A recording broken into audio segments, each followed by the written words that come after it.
আসন্ন বিধানসভা নির্বাচনে তালিকাতে তৃণমূল কংগ্রেস প্রার্থী মাননীয় শ্রী অরূপ বিশ্বাস মহাশয় আপনাদের এলাকা পরিক্রমায় দিয়েছেন।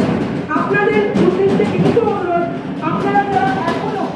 নিচে এসে জানাননি, দরজার কাছে অভ্যর্থনা করছেন,